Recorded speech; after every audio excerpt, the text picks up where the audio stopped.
Hello YouTube, this is BUB'S Comics. I am here with a quick haul, so let's get right into it. We got True Believers #1, Wolverine versus Venom. Of course, you know pick these up for $1 each, so you know how they go. And let's see. We got another True Believers, Wolverine Fatal Attractions. So recently completed that entire Fatal Attraction storyline. Really enjoyed that. That was a lot of fun. And a little convoluted whenever they do those cross arcs amongst multiple titles because, you know, especially the ones that I am not as familiar with. You know, when they started going into X-Force and X-Factor and Excalibur, I didn't know any of those comics and any of those characters, so I was kind of trying to learn them and their abilities for the first time, and then also going through the story arc, so they get a little confusing. Next you have True Believers, Wolverine, The Dying Game. This is the one where he kind of kills Sabretooth. What's interesting to me about this one is that this is a reprint of the first comic that I ever owned and still have.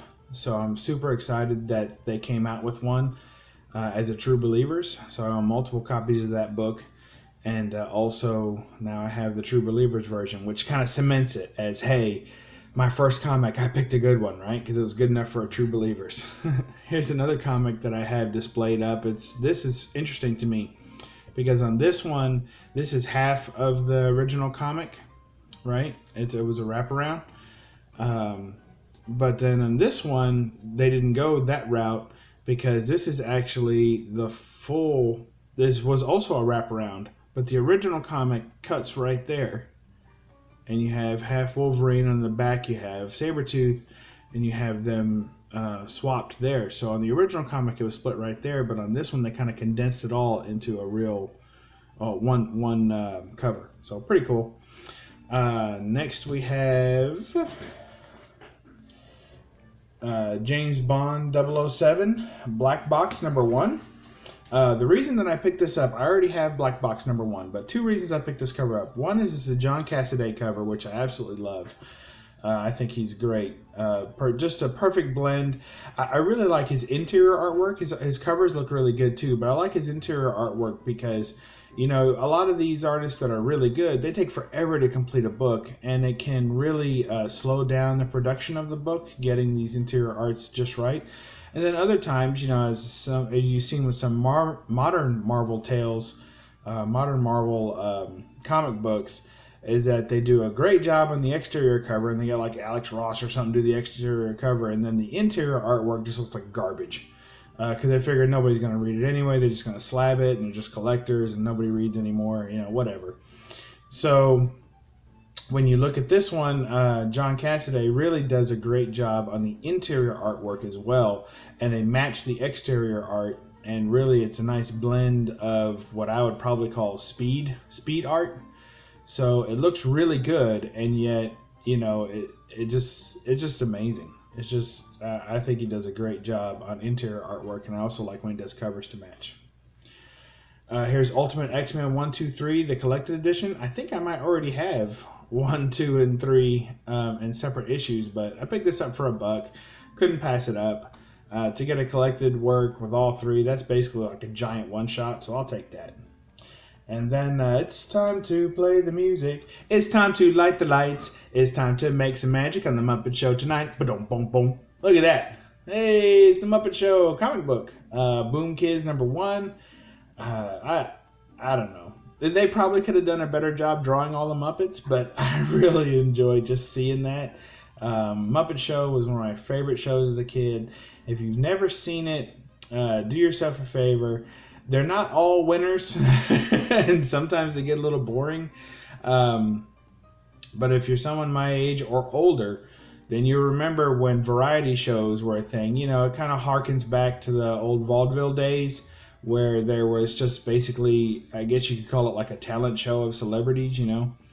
So they would be involved in little skits and little things like that, and then they would also you know, sing and dance, and then, you know, have little comedy skits. So it was really funny. You had a celebrity guest star, and then the Muppets did their, you know, silliness and their routine. It was a lot of fun. They tried to revive it, but it was a little too like sitcom-y and drama and reality showy, and it just wasn't very good. It was okay, but it wasn't good. I don't think you can really recapture that quasi innocence that the original series had, where they knew it was silly, but they went with it anyway and played it straight mostly. So anyway, The Muppet Show. There you go. Next we have Astonishing Spider-Man and Wolverine. I think this is the second printing variant cover, number 1. So I picked that up for $1. In fact, all these books were $1 each. So just really happy to have that. I think it's cool looking. I don't care for Spider-Man generally, as most of you know, but I love Wolverine. So I'm hoping, I have about 2 or 3 of these. So I'm hoping to get the completed set. I don't think it's a very long run. And just read through them and see if I like Spider-Man any better, or just hopefully, kind of like when I see the Hulk and Wolverine together. I'm not a huge Hulk fan, although I have signed up for the new Immortal Hulk. I'm looking forward to that. It's more of a horror title, what I understand. So even though I'm not a huge Spider-Man fan, I do like when Spider-Man gets beat up. So I'm hoping that Wolverine beats him up a little bit. And just like I'm not a huge Hulk fan, when you get the Hulk and Wolverine together, Wolverine likes to play pranks on him and kind of just generally be mean to him. So I enjoy that. So we'll see.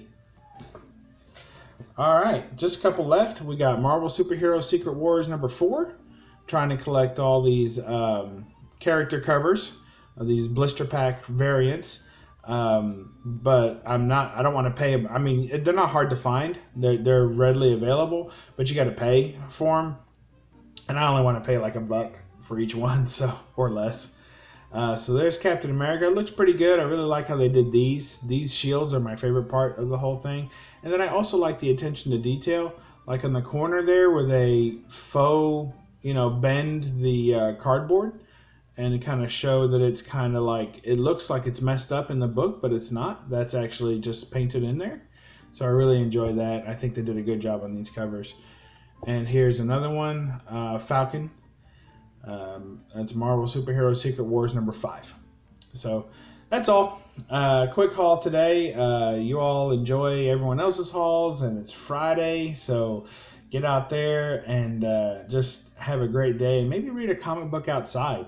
One of the things that I like digital comics okay. I don't think they're really for me at this time of my collecting and my enjoyment. But one really nice thing about a comic book is that you can pack it anywhere and take it with you and be ready to read it whenever you want. Sometimes if I'm stuck, waiting for a gas pump, or if I'm just, out and about, I try and keep 1 or 2 comics with me. And then when it comes time, I just whip them out and read them. And, a lot of them are quick reads, and you get excited, and you can't wait till the next time that you have nothing to do because you get a chance to read some more. So anyway, that's my little tip of the day. Pack a couple of comic books with you. One-shots are really good for that, because then you don't really have to worry about pulling them out of your collection and putting them back in the right spot. It's just a one-shot. It's not a big deal. So there you go. So when you get a chance today, somewhere not at a stoplight, that sounds dangerous. It just feels dangerous. Just don't do it, okay? Don't go sitting at a stoplight, reading a comic book, getting rear-ended, and telling the police officer, "Hey, BUB'S Comics said I could do this," because I'm not saying you can do it. I'm not saying it. Okay. All right. I think we're cool. We're cool. No, it's all right. I don't blame you. It's not your fault. All right. Thanks. All right. Well, when you get done, read a comic book safely. Bye.